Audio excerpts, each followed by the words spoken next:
Gente, eu recebi algumas perguntas naquela caixinha de sugestões que eu deixei nos stories.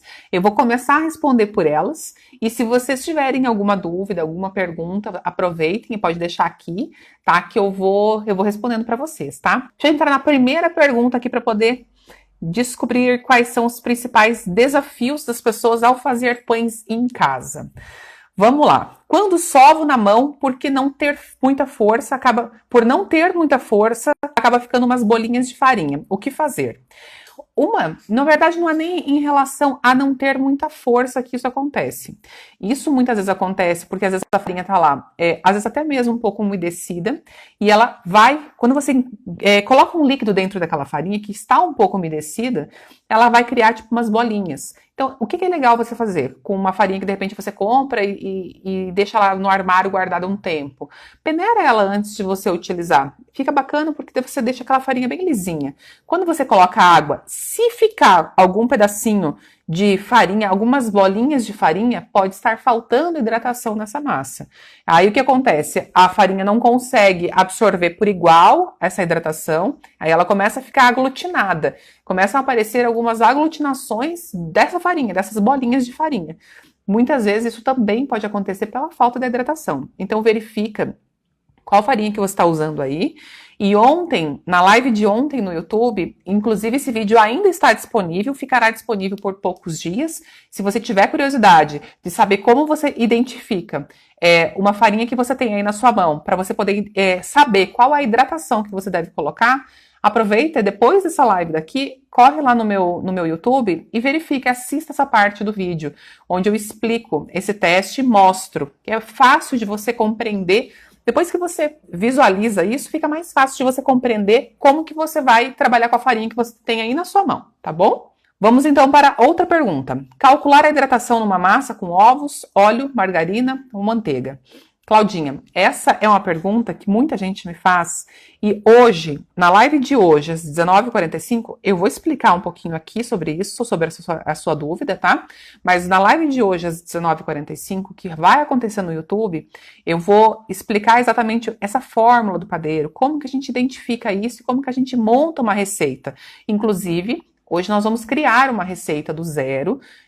Eu não planejei nenhuma receita, eu planejei o que eu quero, eu planejei um resultado final de receita. E eu vou criar essa receita na live com vocês hoje à noite, a partir do resultado final que eu desejo, do resultado final que eu espero. Então vocês vão acompanhando como funciona uma criação de receita, para que vocês tenham mais ou menos uma ideia de como que a gente calcula hidratação de maneira mais aprofundada. Mas aqui, de uma maneira assim, mais rápida, para que eu possa responder essa e outras perguntas, como que eu calculo a hidratação numa massa? Você parte do pressuposto que a tua farinha, se uma farinha que você não conhece, mas uma farinha nacional, que você parte do pressuposto que ela aguenta 60% de hidratação quando você trata apenas de água ou leite. Aí, se você tem ovos, se você tem manteiga, também são ingredientes hidratantes da sua receita que vão interferir na maleabilidade dessa massa. Então, você também não pode colocar um monte de ingredientes de uma vez só, sem que você acompanhe uma técnica correta. De que maneira é isso, Andressa? Você tem a ordem correta dos ingredientes para que você coloque dentro dessa massa. Se você tem uma soma dos ingredientes hidratantes que ultrapasse, por exemplo, 70%, 80% dessa hidratação, você tem que inserir as gorduras sempre por último, porque ela vai plastificando essa massa de tal maneira que você vai conseguindo introduzir devagarinho. Isso acontece muito no panetone, isso acontece muito no brioche, que tem um alto teor de gordura, alto teor de ovos, que você vai incluir, e às vezes você tem lá 80% de hidratação, 90% de hidratação, e dá certo. Claro que você tem que ter muita calma, muita paciência para você fazer essa inserção, mas tudo pode ser pensado, tá? Você pode fazer, de repente, eu quero fazer uma massa, que a massa fique mais justinha, mais firminha, aí você vai colocar menos ingredientes hidratantes, você vai fazer a soma total dos ingredientes hidratantes como 60% da sua receita.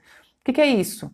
Você tem, por exemplo, 1 quilo de farinha, você não ultrapassa todos os ingredientes hidratantes com 600 gramas, mas este é o princípio, é o pontapé, para que você inicie na panificação, faça os pães mais básicos, mas você tem como trabalhar com hidratações maiores, tá? E eu vou voltar aqui depois para ler as perguntinhas que estão chegando aqui. Fiquem tranquilos, tá? Vamos lá. Sou iniciante, como deixar o pão rústico leve? O pão rústico, ele não necessariamente precisa ser feito somente com um levain ou com fermento natural, que a gente chama de sourdough, levito madre, levain, existem diversas nomenclaturas para esse fermento, né? Então, assim, eu gosto de fazer pão rústico tanto com o levain como com o fermento biológico. É a maneira que você vai trabalhar esse pão que você vai dar mais leveza. Se você gosta daquele pão rústico com alvéolos maiores, o seu fermento ele tem que estar muito forte para isso. E a sua farinha, ela não precisa ser a melhor farinha do mundo, mas também não pode ser uma farinha muito frágil. Porque se for uma farinha muito frágil, 10% de proteína, que tenha muito ingrediente químico ali no meio, branqueadores, que interferem nesse processo de fermentação, você não vai ter um pão super alveolado, tá? Então, às vezes a pessoa fala assim, eu consigo fazer pão com fermento natural, com alvéolos lindos e maravilhosos, mas com a farinha nacional. Sim, mas que tipo de farinha nacional? Se você tem uma farinha nacional, por exemplo, uma orgânica, ou uma farinha nacional com um percentual de proteína um pouco maior, você consegue sim. Eu faço pães com farinha de supermercado e às vezes eu não encontro uma farinha lá com 12% de proteína, faço com 10% de proteína. O miolo fica leve, a casca fica crocante, mas nem sempre os alvéolos ficam os mais lindos do mundo, tá? Por quê? Porque aquela farinha de repente não comporta toda a hidratação que ficaria mais legal para aqueles alvéolos aparecerem. Aquela farinha não tem estrutura para aguentar uma longa super fermentação, tá? Então, isso tudo faz parte da construção de um pão rústico leve. Quando você consegue trabalhar a massa de uma maneira que você sove a massa da massa correta, estruture a massa da forma correta, e eu tenho um vídeo no YouTube onde eu explico isso e faço um pão com um fermento natural no passo a passo, tá liberado lá, se vocês quiserem, aproveitem que vai ficar durante um tempo, depois eu vou rodiziando os meus vídeos lá, tá? Eu vou tirando alguns, vou liberando outros, e aí você pode verificar, pão com casca dura demais, teve erro em alguma etapa aí. Pode, inclusive, ser o erro lá na etapa final de levar para o forno, com o forno muito quente. Muitas vezes as pessoas falam, o pão com fermento natural ou pão rústico com fermento biológico tem que estar com o forno super mega quente. E não é bem assim. Ele tem que estar quente, mas não pode estar lá 260, 280 graus, que senão acontece isso, a sua casca fica extremamente endurecida, você vai cortar, parece uma pedra, e dentro ele fica meio borrachudo, não fica gostoso. Então, para que você tenha o miolo leve e a casca crocante, a temperatura final também é importante e a fermentação completa, a identificação de como que esse pão está no momento que você vai levar para o forno. E aí, para isso, é legal vocês verem resultados, verem o processo.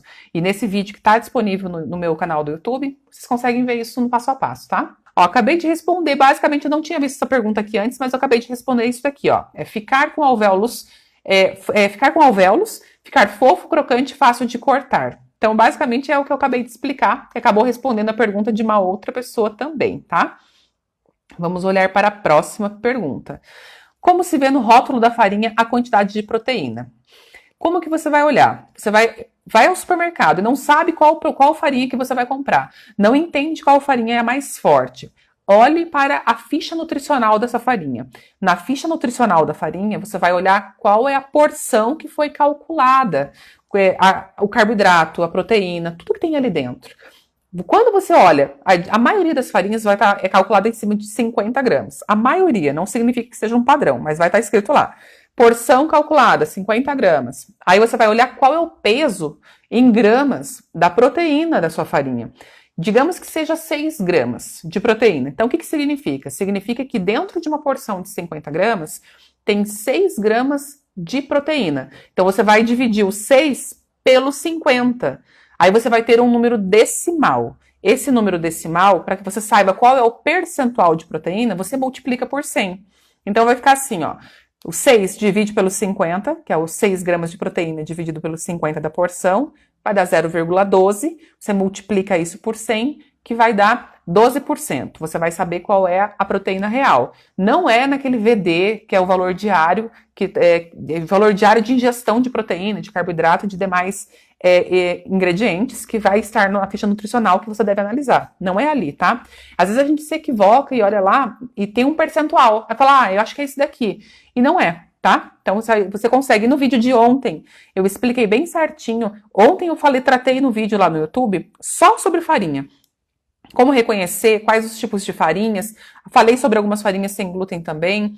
Respondi dúvidas, então ficou um vídeo bem completo, tá disponível ainda. Aproveite enquanto ele estará disponível, porque logo eu tiro ele de lá também, tá, gente? Então aproveitem enquanto ele está disponível. Posso congelar massa de pizza que você deu e descongelar? Como posso usar? Você pode congelar, mas aí para você congelar, é interessante que você pré-asse. Então você faz a massa. Também tem esse vídeo no YouTube onde eu ensinei a fazer a massa de pizza, eu ensinei a fazer modelagem, tá? Você faz a modelagem, coloca na forma para assar e assa. Você pode assar sem o molho ou você pode assar com um pouquinho de molho. Não tem problema você assar e depois congelar assim, não tem problema, tá? Você assa a massa, retira, deixa ela esfriar. A hora que ela estiver completamente fria, você passa um plástico filme em volta dela e depois coloca dentro de um saquinho de freezer e leva para o freezer que ele aguenta 3 meses, tá? Você consegue fazer isso. Eu acho assim, que é tão prático você fazer a massa, por exemplo, eu quero fazer pizza amanhã.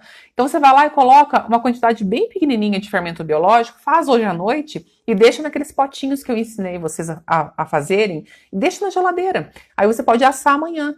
Então assim, quando você faz um monte de pizza e sobra, aí sim você congela, que eu acho que vale super a pena. É uma massa bem facinho de fazer, fica uma delícia. Vamos lá, tem mais perguntinhas aqui, deixa eu pegar aqui. Ter paciência para ver o resultado final. A ânsia que fique lindo e gostoso. Realmente, fazer pão, gente, a gente sempre vai com uma expectativa muito grande quando a gente vai fazer pão, né? A gente quer que ele fique sempre lindo e maravilhoso. Mas uma coisa que é importante, que a gente pense sempre, que nem sempre o pão vai ficar lindo e maravilhoso de primeira. Os meus primeiros pães, eles ficavam horríveis, eu ficava frustrada. Eu ia lá e fazia pão, ficava pão pesado. Eu morria de vontade de entender como funcionava o pão integral e não entendia. Ficava ruim, ficava pesado, Eu comia, porque pão é pão e eu comia, nunca joguei nada fora. Mas não ficava bonito do jeito que eu queria. Então, assim, tentativa é o primeiro passo para que você consiga entender os seus próprios erros e entender quais são os ingredientes que você tem aí na sua mão, como que o seu forno se comporta, como que a sua farinha se comporta. E é só fazendo que a gente vai adquirindo mais consistência no dia a dia para poder fazer pães cada vez melhores. Quanto mais você faz, melhor vai sair o seu resultado. Porque é só fazendo que você vai ter dúvida, que a dúvida vai aparecer, que você vai entender e vai começar a adequar aquilo que você aprendeu. De repente eu venho aqui e te ensino uma coisa. Aí você pega aquela informação, leva para sua casa e vai adequando aquela informação à sua realidade. E vai percebendo, hoje não ficou tão legal, mas amanhã começou a melhorar. E assim vai melhorando dia a dia. Então, coloca a mão na massa mesmo. E a ansiedade é normal. A ansiedade que o pão fique lindo é normal. E muitas vezes não ter paciência também é normal, sabe? Então, assim, por isso que eu falo que fazer pão, ele é um trabalho de resiliência com a gente, né? A gente acaba tendo um hobby que nos ensina a ter paciência, que nos ensina a esperar. E pão, gente, pão é maravilha demais, né? Não importa se ele não ficou uau de lindo. A nossa família sempre vai gostar. Sempre vai ser legal a gente fazer isso para nossa família. Vocês podem colocar nas perguntas aí, tá? Eu só vou responder as perguntinhas que chegaram aqui no inbox, naquela caixinha que eu deixei lá nos stories, e eu volto para poder responder as perguntas de vocês aqui, tá? Qual a quantidade de fermento biológico seco para colocar numa fermentação longa de 24 a 48 horas para 1 kg de farinha? Antes de falar em relação à quantidade de fermento biológico para uma fermentação de 24 a 48 horas, eu vou falar sobre farinha para uma fermentação dessa. Uma farinha de 10% de proteína, ela não vai aguentar uma fermentação de 48 horas. O que vai acontecer numa fermentação desse tempo tão prolongada com fermento biológico e uma farinha de supermercado comum para 48 horas? Vai chegar num momento que ela se desestabiliza e ela se desestrutura. Ela não tem uma proteína tão forte a ponto de aguentar esse tempo tão longo de fermentação. Para fermentações de 48 horas, aí eu já indico que você trabalhe com farinhas um pouco mais diferenciadas ou que reforce a sua farinha nacional com farinha de glúten. Ontem eu falei também bastante na live de ontem sobre farinha. Eu falei sobre farinha de glúten, como que você trabalha, como que você inclui isso na farinha. Agora, uma fermentação de 24 horas, eu consigo com farinhas nacionais, aí com 12% de proteína, que é o caso da Venturelli que eu encontro aqui. Eu já encontrei algumas outras pessoas que me comentaram, eu não lembro a marca, tá? Me corrijam se eu estiver errada, porque aqui não tem rosa branca. Mas algumas pessoas já falaram que rosa branca tem 12%. Não sei, porque eu não tenho acesso a essa marca. Mas farinhas com esse percentual, trabalhem o comportamento, façam testes. Não deixe de cara 24 horas crescendo um pão. Vá testando e vai aumentando. Comece ali, ó. Vou fazer uma fermentação longa. Vou fazer uma fermentação ali de 16 horas. Então começa a fazer à noite e no dia seguinte vai acompanhando essa fermentação para ver como que o pão responde. E quanto você vai colocar para fazer uma fermentação de 16 horas? Você tem que pensar que essa fermentação precisa do suporte da sua geladeira. E a geladeira também, a minha geladeira tem uma temperatura diferente da sua, porque vai depender da quantidade de coisas que tem dentro da geladeira da sua casa. Então, anote todas as variáveis que você tá tendo aí na sua casa. Ah, Andressa, como que eu vou saber a temperatura da minha geladeira? Coloca um copo d'água lá dentro e depois meça a temperatura dessa água, para que você saiba exatamente qual a temperatura que ela tá. E você vai ter que ir identificando como que ela vai se comportar aí na sua casa, tá? Então, como que eu comecei? A primeira vez que eu fiz uma fermentação longa, eu coloquei 0,5% de fermento dentro de 1 quilo de farinha, equivalente a 5 gramas. E eu deixei por 16 horas, quase 17. Foi a primeira vez que eu fiz teste de fermento biológico em longa fermentação. A massa começou a se desestruturar um pouco porque era um dia muito quente, a minha geladeira estava entopetada de coisa e estava quente lá dentro também, não estava super geladinho. Então eu fui entendendo e fui equilibrando isso.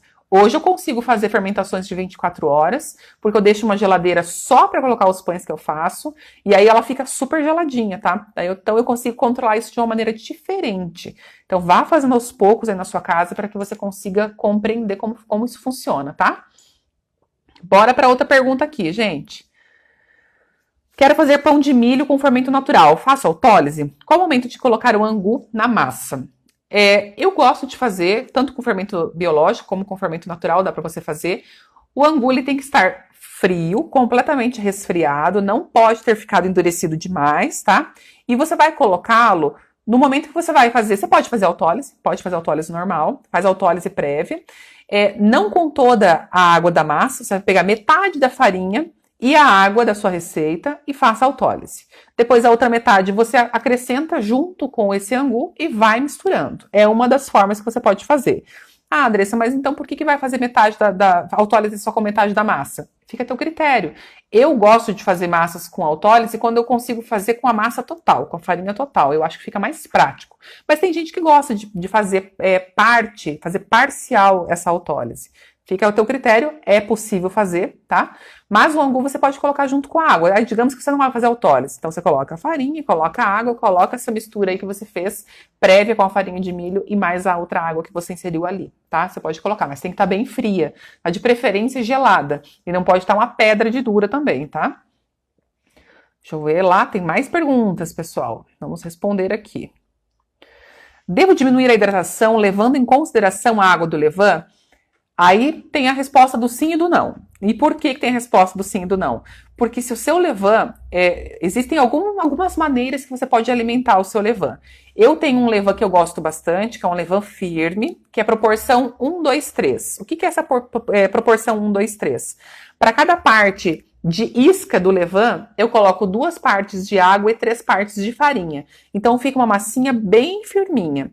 Exemplo em gramas, eu pego 25 gramas de levain, 50 de água e 75 de farinha e faço uma massinha. Fica uma massinha firminha e ali eu deixo ele crescer para que ele possa ser utilizado para o pão depois, tá? Este levain interfere pouco na hidratação da sua massa, porque ele vai entrar firme ali. Agora, se você pega um levain que tem uma proporção, por exemplo, 1, 2, 2, ou proporções iguais, 1, 1, 1, você tem que trabalhar a hidratação da sua massa para você poder compreender como que ele vai interferir.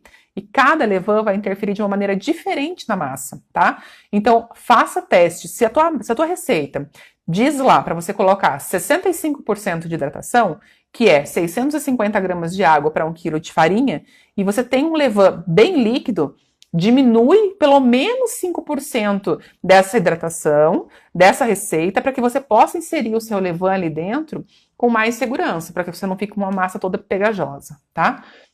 E na aula de ontem eu ensinei como que você vai reconhecer se a sua farinha aguenta mais hidratação ou não também, tá? Isso também rolou na aula de ontem, que está disponível lá no YouTube ainda, tá?